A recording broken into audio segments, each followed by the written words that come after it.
All right. We are live, it looks like. Hey, everybody. Welcome to another Down Beach Buzz webcast with a lot of real estate, a lot of news and information and events as we start expanding our program. We got Sherry Lilienfeld of eXp Realty and Paul Scollage of Rate.com. Welcome, everybody. Hi. Hey, guys. How we doing? Hey, how come you don't play that song, Our House, anymore? I love that song. Our House. So Not that one. We need a good intro song. All right. Well, we have to maybe put that back into the agenda. But first, let's thank the good folks at Gilchrist Restaurant. 4 big locations in the area. We got one in Margate. We got 2 in Atlantic City. And then offshore as well. We love Gilchrist. Those blueberry pancakes. Just go to gilchristrestaurant.com and check out their menu. All right. And you might be saying, how do I look so good? It's all about the hair. It's all about the hair. Go to Salon 309, Sherry Lillian. Well, she's not Sherry Lilienfeld. This is Sherry Champion, the other Sherry in my life right there, next to Steve's Barbershop on Dorset Avenue in Ventnor. Salon 309, Sherry Champion. Reach out to her. You will not be sorry. Sherry, the other Sherry from eXp and Paul Scollage. Let's do it. Today's agenda. Well, we'll, of course, as normal, we're going to talk about the mortgage rates. I think there's some good news Paul Scollage is going to share with us. Got some strategy, too, for those who are a little reticent, those little, they might be nervous in buying or purchasing a house right now, but Paul's going to give you some strategies. Sherry has the market stats for Ventnor and Margate, both in inventory and pricing. Summer rentals, what's the best way of getting the best deal? Maybe you're renting. Maybe you're a landlord. We'll talk about that. Short-term rentals is going to be a big deal. And when we stir the pot today, Paul, I will explain how we can make planning board meetings more beneficial to taxpayers. Is that okay? Sounds great. We working on that. So let's do it. Let's do the mortgage rates, 30-year current 30-year mortgage rate for people with really good credit, Paul. And what's that bare minimum to be called? So we're looking at anything. Yeah. I'm sorry, but anything with a 740 and above. However, we're starting to see some adjustments with both Fannie Mae and Freddie Mac for credit scores at 780 and above. So good news here is you can see, guys, that we're seeing rates finally start to come down. If you go back here over the past couple of weeks, we were in the mid to upper 6s. We're finally seeing a 5 in front of these rates, which I think is just a matter of time. I think with the Fed, in my opinion, slowing down or potentially pausing or stopping any additional rate hikes, we will start to see the downward trend as we move forward. You know, there's definitely some adjustments in rates. So I think, again, just keep focusing on what the Fed is looking to do here. And I think we will see long-term projections is I think rates are only going to continue to go down. Yeah, that's a big deal. That's making that this is the biggest stopper or encourager of real estate transactions, is it not, Paul? Yeah. So what happens is you know, it's explaining to Sherry, it's very challenging for people that don't want to sell or they're looking at what they currently have today rate wise. So they're looking at, hey, my rate's at 3.5 or 4.5. You know, why do I want to go list my house? Why would I want to go sell in this market when I really don't have to? However, there are people that have to sell, and those people that have to sell are starting to see this downward trend, which I think is positive. I think if we can get rates consistently in the low 5s, we will start to see more and more inventory. That's our biggest problem. And you're going to see these slides from Sherry as we get into it a little bit more in detail, but inventory is the biggest problem. Is that correct? Do you concur, Miss Sherry Lilienfeld of eXp Realty, with Tilly, the Wonder Bird, on your shoulder? Inventory is definitely a problem. Like Paul was saying, like if you have a low rate, people don't want to sell. But the other point of it is they say, where am I going? What am I buying? Why would I sell if I can't buy something at a reasonable price? And it's definitely a challenge. So instead of people buying because they can't find what they want, or the interest rate's much too high, or the cost would explode if they moved from one home to another. That's why we're seeing a lot of tear downs and upgrades and additions and pools and stuff like that. People are using their money for that kind of stuff, right? We're also seeing the other side of that too, guys, is where we're seeing those people that don't want to sell, they're going to start renting. They're going to rent their house out, and maybe they're building new construction. They don't want to sell that property, so they'll continue to rent because the rental market is so strong. which again, I think is another challenge that we're facing. They're not going to list it and sell it; they're going to rent it. All right, Paul, let's have Sherry give us some stats. This is the inventory of homes in Ventnor, New Jersey. Sherry, take it away. Yeah, so if you could see the inventory since the beginning of the year, those February numbers were really at the beginning of February, so end of January. But look, the inventory in Ventnor is decreasing, right? 36 houses on the market. That's not a lot. And it was 48, which is not a lot more, but it was still, the trend is going down. So the next, let's just look at the Ventnor pricing. And Ventnor is also having new construction and the pricing going up. I mean, I can't believe these numbers still can't, 1.2 million up to 1.4 million. These are average prices. Average price takes all of the properties, adds them up and divides them by the total number. Now, keep in mind, when you only have 36 properties, the average pricing can get a little skewed because you don't have a lot in the pot to average out. What did you want to ask? So people shouldn't think that every average Ventnor home is 1.35, 1.42. This is a lot of new construction. And as we have less and less housing available for sale, much of it or most of it being new construction, and higher interest rates, it only would make sense that the average pricing would continue to go up. Yeah, as there's, yes, newer, better inventory. But just, I mean, so what the median price is versus the average price, the median price is when there's an equal number of houses above and below as opposed to the average. But that median price is still 1.2 million in Ventnor. It's still a good number. So anyway, so now this is what has gone under contract in the last 30 days. So again, what you're looking at, this trend in Ventnor, is more houses are going under contract, which is again why the inventory is going down. Not that much inventory, more going under contract. As of today, 18 homes in the last 30 days went under contract. So let's see what Margate's doing. So Margate, we have the opposite, which is very interesting. When we get to the end, you're going to see the punchline here. The inventory Margate's going up, which is also kind of surprising. Now we have 76, just from 2 weeks ago, we have 6 more homes on the market. So now if we look at the pricing, the pricing is going up.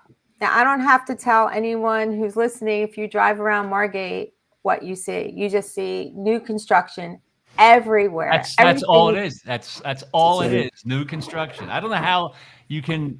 It's going to be tough to live next to housing being constructed on both sides of you. It's kind of interesting that when it used to be just new construction 1 or 2 blocks from the beach. Now you're 400, 500 block new construction. I live off the 400 block, and there's a couple of houses in the area got torn down, new houses, and they tower over everything else around. It's kind of interesting. I don't even know if I'd want to live in one of those towers, but people do, and that's what's happening. So now look at what's happening, the opposite trend. Margate, less homes are going under contract. So we have more houses on the market and less homes in the last 30 days going under contract. So this is why I thought it would be important to talk about what we call the absorption rate. Hey, we have some commenting. People love all your information, Sherry, from H&L Property Renovations. They're checking you out. Hello, H&L Property Renovations. Hi. That's Herman. That's Herman, the master contractor. Hi, Herman. Just stay outside. Okay, let's talk about absorption rate. What is absorption rate? This is my favorite topic, Paul. Let's be I know. Pretty soon we're going to be doing this. Okay. I got to get back because I forgot to talk about strategies real quick, but we'll let Sherry keep going. So what absorption rate is, it's basically the monthly inventory. So if you take total active, what's active on the market, and divide it by what's went under contract in the past 30 days, you get a monthly inventory. That's really what absorption rate is. So look at Margate. Margate has 76 homes active on the market, but only 8 in the last 30 days went under contract. which means we have a 9.5-month inventory. So just to be clear, a stabilized market is about a 5. That's a stable market. So we have 9.5 months of inventory, which means it is a buyer's market. There's way too much inventory for what's going under contract. So that's Margate. Let's look at Ventnor. Okay, let me dig that up here. Ventnor. Wow, geez. Yeah, right? 36 properties, 18 under contract. That's a 2 months inventory. Ventnor's a seller's market. It's just so interesting to me. Like normally Ventnor does trail Margate usually, but these markets are completely opposite. What do you think's driving that guy? Sorry. Go ahead, Mel. Miss Shirley Lilienfeld. Who's this Mel that you speak of? I don't know. Okay. Go ahead, John? Mr. DownbeachBUZZ. So the question is, why do I think this is happening? I think people got priced out of premium Margate. There was nothing for them to buy, or they wanted to buy a double lot, because I see a lot of people, you would assume they want to go to Longport first, maybe Margate. They're coming to Ventnor and buying double lots. And I think people have finally woken up that Ventnor really is the same sand and same general location as Margate, but there's no reason why Ventnor can't work its way up to the same stature of Margate. I think it's Ventnor's on its way. Yeah, but your point about getting priced out of Margate, I mean, look, I don't know for sure. I'm only guessing, but I guess it's easier to spend 1.5 million than 2.4 million. It's just unless you have over $2 million to buy a home in Margate, there's just not anything there. There were a few homes that came up. They went instantly. Like if they were at $800,000-$900,000 home that was actually nice and livable, multiple bids going very quickly. Paul will agree. I think Paul will agree. Brigantine is in the same boat. People have finally awakened to Brigantine, which is why you're seeing so much building. Before, Brigantine still had a lot of old inventory, but now it's turning into a Margate, Stone Harbor. I mean, I think we're all moving in that direction. All Jersey Shore towns are moving towards big, giant second homeowner destinations.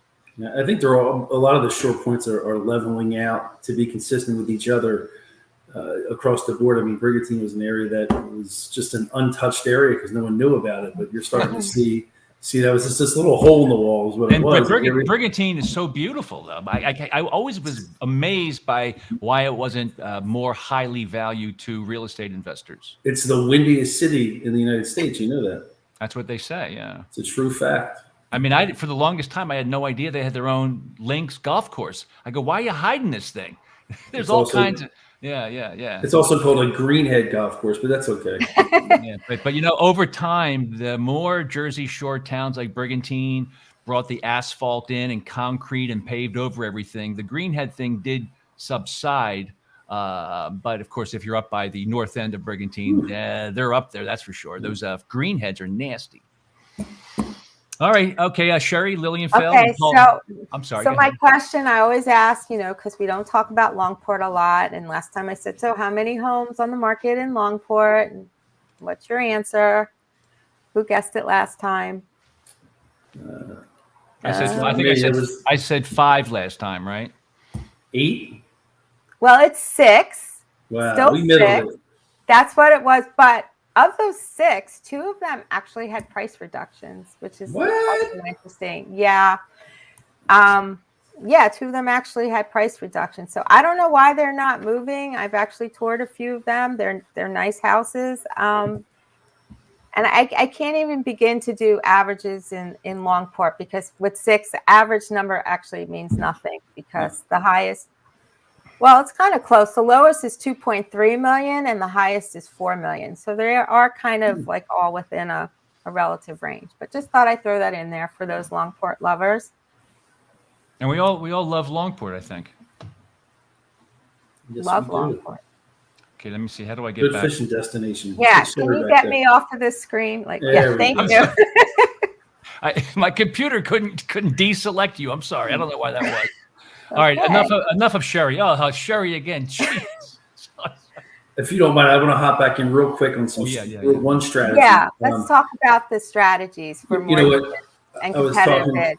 Exactly. I was talking to Sherry earlier about, what we see. Obviously, I do a lot of lending out in Pennsylvania, in the suburbs as well, but, I do a fair amount down in the beach areas. But what we're doing, everything is a cash offer these days, right? So if you have anyone that really needs a mortgage or wants to get a mortgage, what we've been doing, if you have the assets to show, whether it's a retirement, whether it's a 401k, whether it's an inheritance, to show that you have enough cash available to pay for the property, you're still eligible or able to put in a cash offer and still obtain a mortgage. There's nothing in your contract that states that you cannot do that. I think you would just be in jeopardy if something happened that you would either have to buy it in cash or you would potentially just lose your deposit. So think about ways that we can overcome these cash offers. Guaranteed rate just rolled out what's called same day mortgage. This is a real true fact. And if you give us your documentation on a property and go under contract today, realistically, you can have a clear to close in 24 hours. Okay. From a compliance standpoint, you still can't settle until the 8th day. There's a 7-day RESPA compliance issue, but now you're just as competitive as that cash offer and you can close fast. So again, you can compete against cash. There are different ways to overcome that. But if you do have the assets to show on paper, it doesn't have to be liquidated. It can be on paper. You have an opportunity maybe to win a couple extra deals. Lots of way of getting yourself into a new home, huh, Paul? Yes, sir. All right.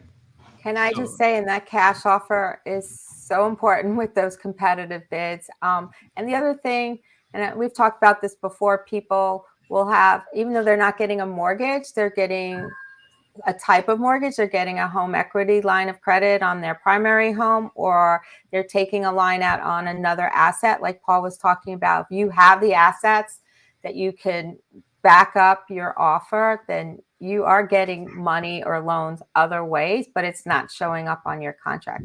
The only time now people want to have a mortgage contingency is if somehow they want a way out of the deal, and or that it doesn't appraise.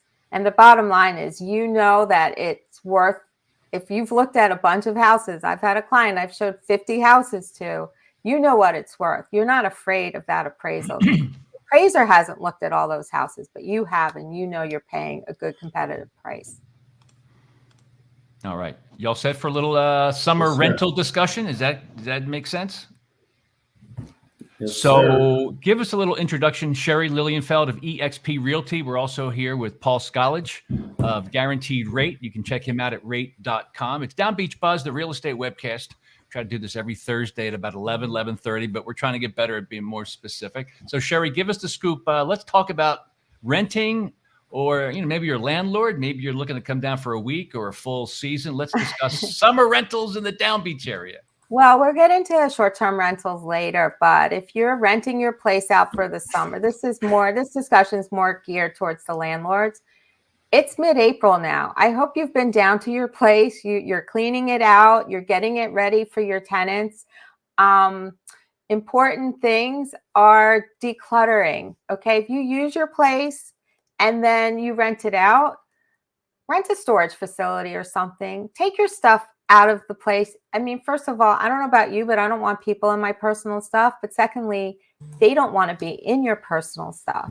So declutter and depersonalize. And we could talk a little bit later. There's some recycling programs and ways to get rid of stuff, including hazardous materials. But then on top, one thing that's always comes up, some landlords think that your tenants wants to use your old condiments and that you can leave them in the refrigerator. Sorry. I know. Yeah. They really don't want to use your salad dressing and stuff. It's a nice thought. It's a lovely sentiment, but people leave like a lot of, like, if you went to a hotel, would you want to open the little mini fridge and find that stuff in there? You got to think of, you're a hotel, you're renting your place out for people for vacation. Now, the one thing is, people like to leave some spices, and I would always ask the tenant, hey, is it okay if they leave because they don't really want to go out and buy all that stuff either. And the spices, what? What about alcohol? Well, I could tell you as a landlord, I love when my people leave their alcohol in the end, and they do that. I can't tell you how much alcohol I picked up like that. In one of the places I rented, this is not a lie, half-eaten ice cream in the freezer. Yes.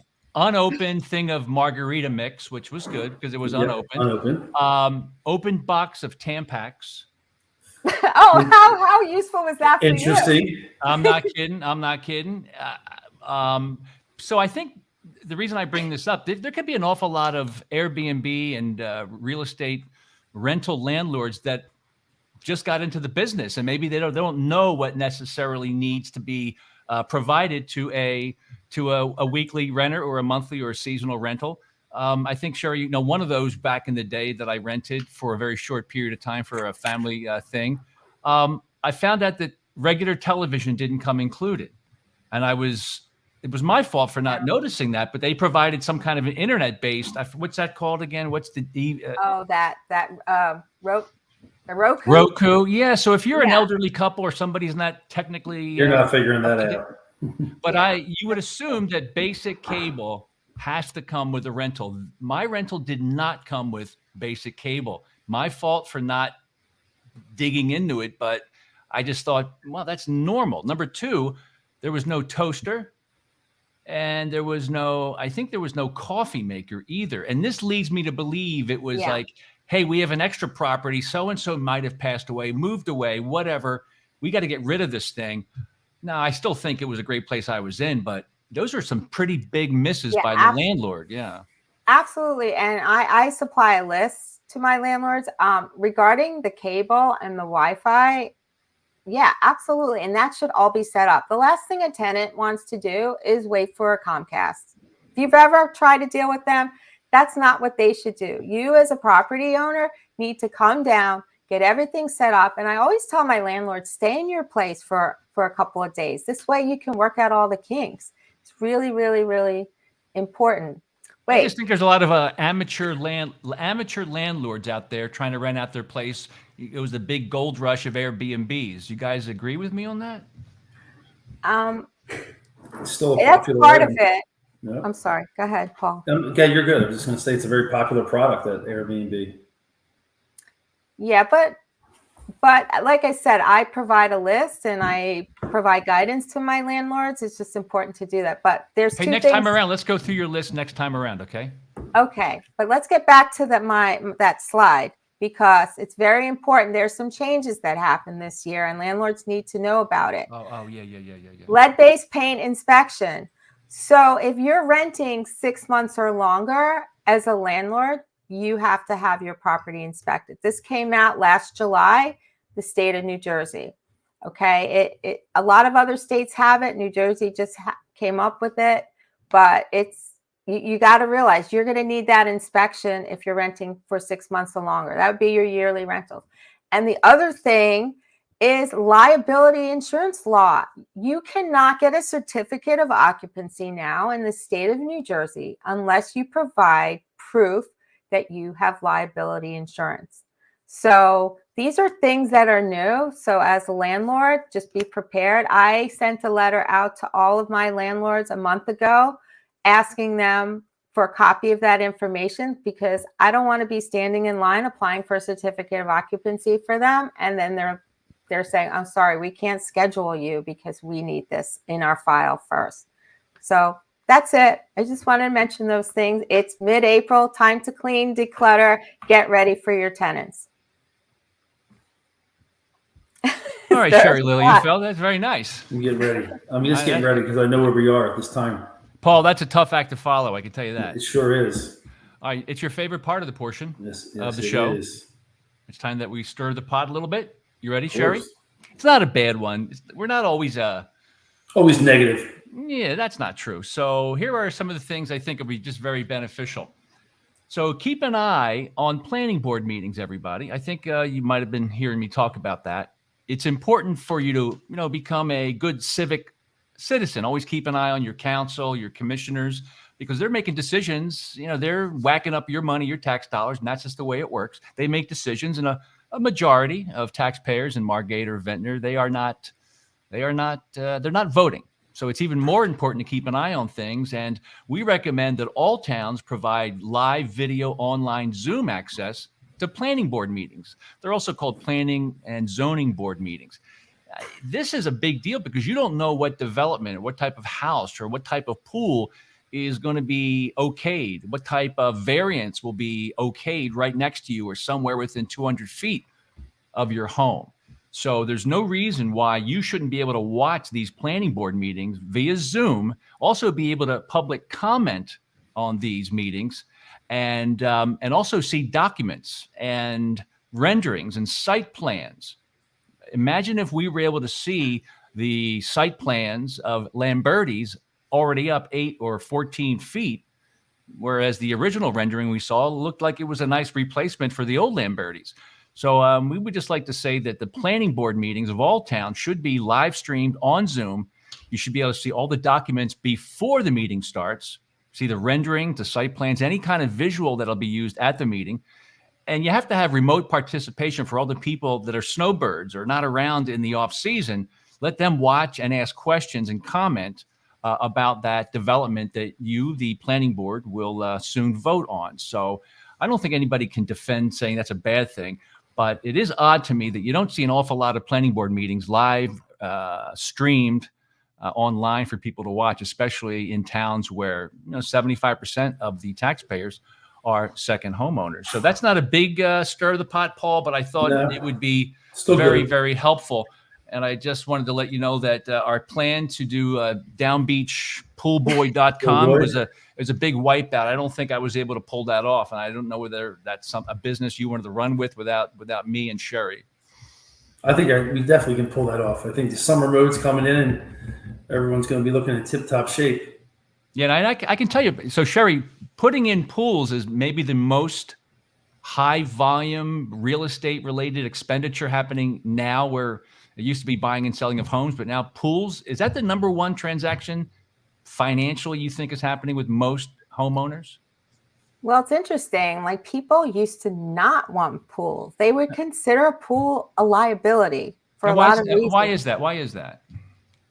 I don't know. They didn't want to take care of it. They just wanted to come here and go to the beach. But then it seemed to really take off when COVID happened, when people were at home and they weren't going out and they weren't in public places. So they looked for more entertaining venues at their home.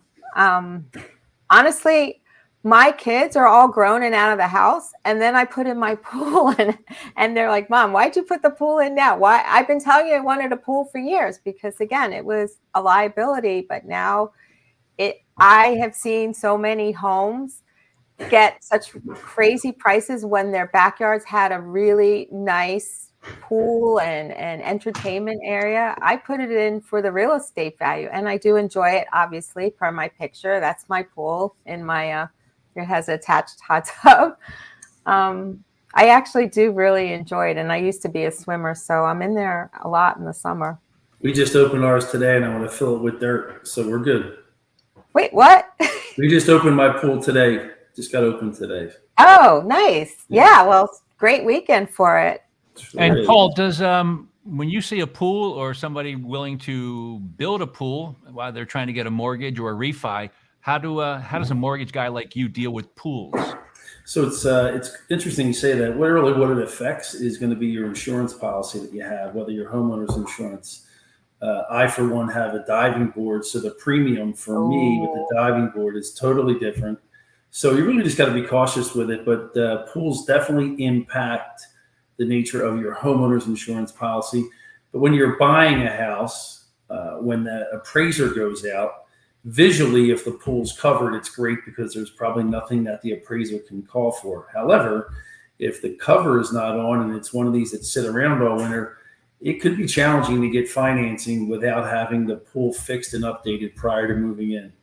So you're saying when a pool is covered during an inspection, it's not likely that the homeowner has to take up that tarp and let somebody dive in with a scuba mask and check it out. No. So what happens is you have the pool company run a maintenance test on the actual equipment itself, and they can do that without actually taking the cover off. And then, in some cases, you might want to escrow something that just to be cautious to make sure that there's no issues. Some homeowners want that pool cover to be lifted. Now, are you going to lift it in the heart of winter? Or you're going to basically lift it, from the spring. So it really just depends on the buyer itself. Yeah, Yeah, I'm sorry. No, go ahead, Paul. Continue. But we don't require a maintenance check or a pool cert on anything unless visually we see it and the pool is filled with green scum. Then we're going to have some issues. So, Sherry, we had for a period of time battles and fights and requests for variances for third floor decks. That's finally been changed. Now anybody can have a third floor deck for the most part. No need to get in front of the planning board. There was a time when everybody was putting in fences illegally. That drove our zoning guy, Roger McLarnon, nuts. I'm not sure if that's been solved, or maybe Roger now has teeth where he can punish somebody for putting up a fence without asking or getting a permit. And then people putting in fire pits and people asking for less setback for different structures on their property. There's not enough space people would love to buy more space, so they're trying to squeeze more into their property, whether it's 25-foot lots or 50-foot lots. It must get crazy, Sherry, when you're showing a house. If I was looking to buy a house, I want to see what's happening around me to see how crazy people are and knocking stuff down and maxing out their footprint, huh?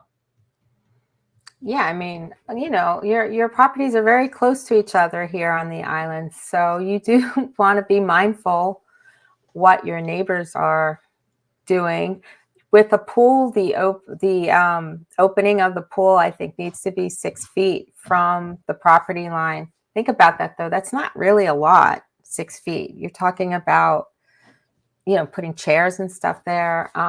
One of the things I heard that came up, which is becoming an issue to consider, and if someone's buying, if you have a pool and it was built near a utility line, that utility company really has the right of way to, if there's a problem, and think about it, what's going to happen to your pool. I just would encourage my buyers to be very mindful of where these things are and what's around them that could impact them in the future. It might look nice, but let's say the utility company did have to come and service that utility line, and it's right there at the end of your property and your pool's 6 feet away. Could be a big problem. All right, Charlie, we're just about out of time, but we wanted to talk about some upcoming events, especially for homeowners, more homey type things. We're Sherry Lilienfeld of eXp Realty and Apex Prime. Reach out to her at apexprime.com. Paul Scollage of rate.com. He works for an awesome company. He has an office in Brigantine. That company is called guaranteedrate.com. We're DownbeachBUZZ. And man, we can't wait for summer 2023. We've got some events here. Got the citywide yard sale in Margate on May 6th. We got the election day, a big election day in Margate on May 9. Lake Tour Day Down Beach is the big bike ride. Everyone's wearing yellow shirts. That's on Sunday. That's June 4. Ventnor's yard sale 2023 is on the 10th of June, as well as Sunday the 11th. Margate Farmers Market kicks off on June 15. And for more details, go out to downbeachbuzz.com. But I think Sherry has some other great events she wants to share with us, huh? Well, first of all, I just don't know if anyone realizes there's a Sustainable Margate Green Team. We meet the second Tuesday of the month in the Margate Library, and we talk about a lot of things, including indigenous plants and trees for the area. With all this construction, there's a lot of the trees and the natural habitat that's getting destroyed. So one of the things we talked about is that, and a lot of different events. They were very active in the Cherry Blossom Festival, which was very well attended last month. So just wanted to mention that. But with cleaning and decluttering, there's some things. There's a Margate and Ventnor shredding event. I don't know if you realize it, but you're not supposed to put shredded paper in recyclables, even though it's paper. It flies all over the place and actually ruins the machine and has to be disposed of properly. So Margate has one Saturday, April 22nd from 9 to 2, and that's at 101 North Benson at the City Yard. Ventnor has one Sunday, April 23rd from 10 to 12, and that's at Newport and the beach.